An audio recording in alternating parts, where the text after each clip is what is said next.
Here's the question. How do you make the impossible possible? Simple. Remove the I am, the ego. Now, how do you step into that newfound possibility? With a series of small intentional steps. Never forget, the greatest among us started from humble beginnings. But to truly unlock your potential, realize you're here for something greater. If you're yearning for more than just a good life, let's take that small step together to reach greatness. Welcome to the Greatness from Small Beginnings podcast, where we're talking to those who have gone from mediocrity to motivated, overlooked to overachieving, forgettable to unforgettable. Are you ready? Let's go.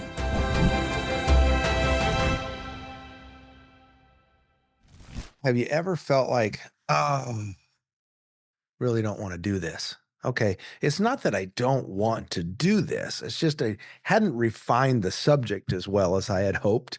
So this thing will air on Monday morning, which I'm so happy it does. Start out your week. And so here I am. Have some talking points. I didn't get these off of AI. I picked these up. Oh, it's been a number of months ago, probably maybe even close to a year, just in a list of things that I had saved. And now is the time I want to talk about it. I've been going off on rants, and there'll probably be a little rant in this one too about some of the stuff that's going on just right around me nearby, relationally and within the company that I work in. It's my company. I'm the founder.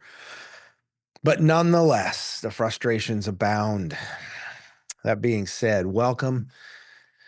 I'm Keith Callaway Sr., Greatness from Small Beginnings podcast. That's what you're watching, and I appreciate you popping on, and I've just wasted a bunch of your time. So I have this thing I found called basically charisma. It's here are 5 pointers on how to communicate that you care. And then I'll add something towards the end that kind of, I don't know, fills in this concept. Okay. So 5, we're going to do 5. First, this is not rocket science, people. Listen more than you talk. Okay. Some people around me, once they get the floor, they talk.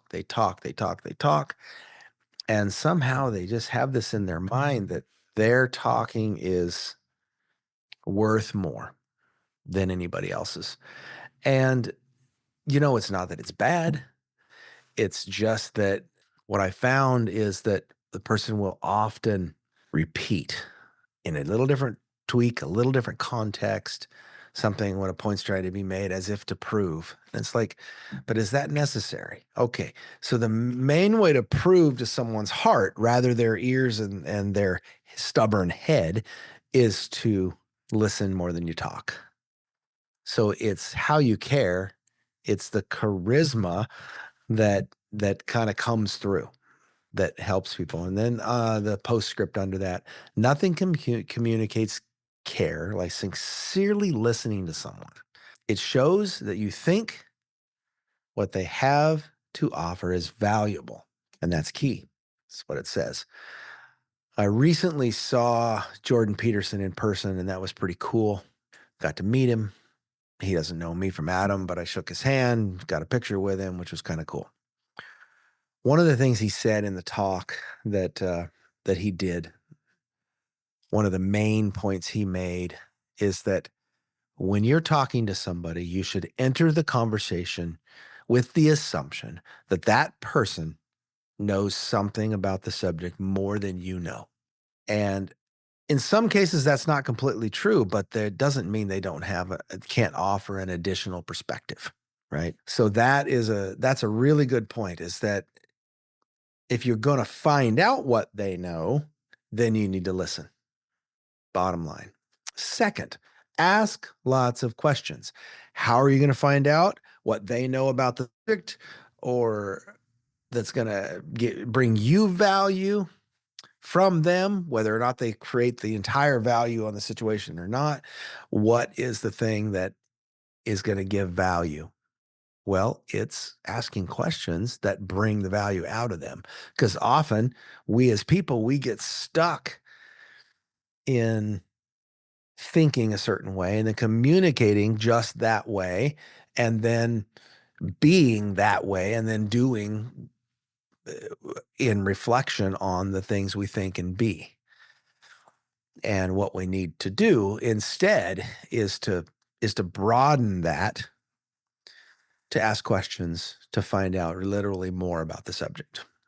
Underneath that, it says, when you convey curiosity about someone's life, about their knowledge in this case, it shows that you're interested in them and actually want to know them as a person. So, listening is really important. And then asking questions that respond to the listening is also really important. Those two dovetail together very well. Listen with the intent of asking some clarifying questions to dig deeper into the subject matter, whatever that is. Maybe it's a conflict you're working through and you want to know more about it. Third, look people in the eyes when they talk. And I tend to wander. I am not distracted. I'm not listening. I am listening, but I tend to wander. My eyes do. Oh, to my phone, to the notifications, to this, that, the other thing. And I need to work on this. I need to make them understand through my actions that I am there with them. And I can do that through looking at them. So, third, look people in the eyes when they talk. Yes, it's respectful, but it also shows that they have your full attention. There's a difference between respect and honor. You're honoring their position in the conversation, in your life, that you've given them the moments. You're going to give them the moments to say whatever needs to be said, and that you're not distracted by what's going on around you, which is what I was alluding to for me, is that I often get distracted by things that are going on around me, and I should literally just discipline myself not to do that. Fourth, listen carefully. This is often, boy, I got a couple people in my life that I need to talk to regularly, but I'm like, I really don't want to talk to them. They're difficult, sometimes frustrating. Don't see eye to eye on most things. But fourth, you should be authentic.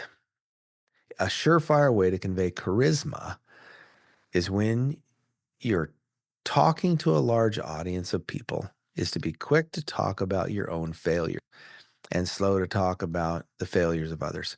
Does it only have to be a large audience of people? No, I think it could be an audience of one. I was in a conversation yesterday breaking down. The person came in and made a statement that a certain thing hadn't been happening that those in the room really thought would be a good thing to have happen. And said, I would like some help on figuring out what I do with this information, this thought of mine that this needs to happen. When the supervisor is one of those that it just moves so fast that sometimes they don't take the time. And that was kind of what it was. You need to slow down just a minute and get everybody on the same page. I don't know, you could call it a same page meeting or whatever, but it doesn't always have to be that structured. It doesn't always have to have a name. But in this case, it did have a name. They wanted a particular meeting to come back because it was good for the culture. It was good for the unity of the people at that meeting. And then they could each go out and lead their people better. So anyway, I thought that was a great idea. But then I shared some of my struggle in the situation. I do that naturally. I am not like I'm an open book to be authentic and transparent. Doesn't bother me. I know that other people it bothers. I know that. But for me, I can be in a conversation and admit that I could have done better. I'll do that 5, 6, 7, 10 times in a conversation. But depending on the difficulty of the conversation, I might actually use that as an example in the conversation, which isn't all you can't use this every time. But I said, I want you to know before we end this conversation that I have conceded multiple points 5, 6 times during this conversation and said, "Yeah, you know what? You're right. I could do better at this." And then these multiple things that I can do better at. And look at the person and say, "Is it possible that before we end this conversation that you could concede one thing that you could do better on?" because what it's appearing to be is that this is all on me and I've created the entire thing. And we both know that's not true. We both know that both of us need him to improve and both of us need a broader perspective and awareness. And if you could just tell me one thing that you're willing to work on, I would really appreciate it because I have a whole list of them that I'm willing to work on. And that's a tool you can use, but the main thing is to be authentic and transparent. If there's a frustration brewing in you, it's not always bad to share that frustration and say, I am not doing well on this point. I heard recently a video by Billy Graham, and he was talking about spiritual warfare and when people get in a bad space, how do we handle them? And he said two things that I thought were very good in regards to being authentic. Something that we can all pull off is number one, pray for them. Okay. Not as in judgment, but just pray for them for their best to be the thing that's going on, just for their best. And that we should also share truth. Now, truth has our perspective in it. Um, but if they're truths from scripture, if they're truths that are, well known facts from culture, then it is really good to share those things in that situation and say, I know some of the truth on this subject, this thing we're talking about, and this is it right here. This is you might say something to the effect of, okay, I understand if we go down this road, this is a bad result, and God said so.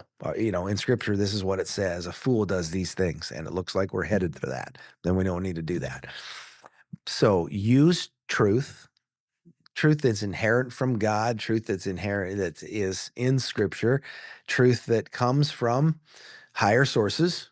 And not every truth has to come from scripture, although I'll bet you could verify it most of the time there, but it doesn't have to come just from there. So be authentic, but say truth. Pray for the people and say truth. Be willing to go a little extra. What it says under that, a surefire way to convey charisma is when you're talking to a large audience of people to be quick to talk about your own failures. That's when you're doing a speech or that's in a Q&A. Those are the best examples, but it doesn't have to, it can be one-on-one. And then it adds on when you're vulnerable with people about times you messed up, it builds trust because we all messed up and shows that you're just like them. Those you're trying to teach, those you're trying to bring along. And that's a huge rapport builder. All right, fifth, we want to see you smile. Okay. Sometimes it's really hard. I was in a very intense conversation yesterday and there was not a lot of smiling going on. And it was actually would have been fairly inappropriate to smile because it was deep and it was difficult. I was in another conversation today that was difficult also, but also required a smile because I was trying to get the person on my side, tell them, I'm having this conversation with you to in I think you have most of the awareness already. I just want to increase it and give you someone else's perspective because I've already given you mine. And not that I'm gossiping, but give you perspective on certain activities that you do and the way they're seen sometimes by one or two others. And that their perception is not odd or completely different. And so that one, a smile was completely appropriate. And so then I ended the conversation by saying how much I appreciated that person in their function of life around me. And that's at work. Okay, fifth, we want to see you smile. Know what it says under that? Nothing communicates charisma like a genuine smile. So find lots of reasons to smile. If you have to joke, if you have to, if you have to go personal or tell a funny story about yourself, maybe that's a little bit self-deprecating, deaf. That's not the word I wanted. That's the wrong word. Anyway, whoever's watching this is probably gonna laugh. Uh, but I can't remember the right word. Anyway, the one that puts yourself down just a little bit. I would love to see someone in the comments say, "Oh yeah, the word is this," and then fix it for me because that was the wrong one. Anyway, deprecating? Anyway, so find lots of reasons to smile and lots of reasons to laugh and let your happiness spill out into all of your interactions with others. I have read a book recently uh, called, I swear I lose it every time. It's got this thing in it called The Seven Decisions. And I'll come up with the name hopefully before we before we finish. But one of the seven decisions is choose to be happy. And part of choosing to be happy is literally, no matter the circumstance, to see the brighter side. Now, that's not to say, matter of fact, the one that was quoted in that chapter in that book, that's not to say that we don't, that we deny the fact that we're having trouble, that we're in trouble, that there's trouble around us. We don't deny that, but we choose to be happy in spite of it. And happiness, in that case, meant smile and all of that, and I sometimes this to this day, some struggles in my life, I struggle with smiling about them.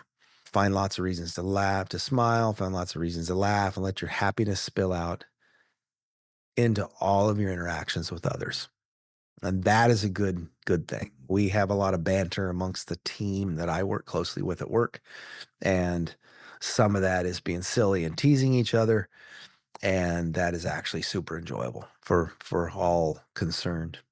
This finishes up by saying it's not just how to have irresistible charisma in these five items. It's also how to have a great life. And there you have it, the secret to irresistible charisma. Now go practice these things. This is the call to action that was at the end of this statement that I found a few number of months ago. But I will say that in the same book, it basically says be likable. When you're likable, people actually want to be around you. When you're likable, people actually want to be influenced by you. They're open to influence. When you're likable, you can be friendly and they can be friendly back. Without the likability factor, there's no friendliness and quality of life on both sides suffers. When you're likable, you get further. When you're likable and happy and forgive, you will have more success. You'll have more prosperity. You'll get further in life. You just simply get further. And that's something that I appreciate about the principles that I just shared. And I'll share them again, all five, not the whole subscript, but just the main title. First, go through them with me. Listen more than you talk. Two ears, one mouth, at least double. Second, ask lots of questions. Figure it out. Figure out what's going on. An older man, number of years ago when I was young married, he said, he's quoted a certain scripture that says, live in understanding with your wife. And he interpreted that to mean that it's my job to figure her out. And I I said to my boys recently, "Oh, you all have wives? It's going to be hard because what's happened to me is by the time I figure her out, she's grown and changed. And I was just catching up to where she used to be. And that is still the case. That's still the case. So it's going to be a forever thing. But listen more than you talk, ask lots of questions. Third, look people in the eye when you're talking. And then fourth, you should be authentic. Be authentic, be real. Tell about yourself. Deprecating, that's the word. Deprecating. Be a little bit self-deprecating at times. And then you want them to see you smile. They need to see you smile. You need to smile because it puts you in a better frame. It puts me in a better frame if I choose to smile. But then, kind of a 5.5, if I was to add these up and then put it at the end, it'd be likable. And if you're going to be likable, you can have influence. If you're not likable, you won't have influence. And isn't that actually what we want influence? Not that we want to change everybody's life, but we want friendships to come from organic places. And that comes from being likable, and that comes from influencing people. Uh, I influence my friends, they influence me because we like each other. It's just the way it works. The show me your circle, and I'll show you your life. That's how that works. So be likable. That's, I think, the call to action on these 5 things is be likable. Now I'm gonna run all the way to the top of my list here and do the thing that I do every time. It's a quote from Zig Ziglar. It says, and this is in regards to being great, and I hope you see the tie-in to this, to what I just said, and then greatness. You were designed for accomplishment, engineered for success, and endowed with the seeds of greatness. In other words, you have them already. You have them. You were designed this way, you're engineered this way for success, and endowed. You've been given the seeds of greatness. And greatness is a thing that if we find it and become it, then we do influence it. We do change the world around us. Now, call to action in the broader sense. Now go be great.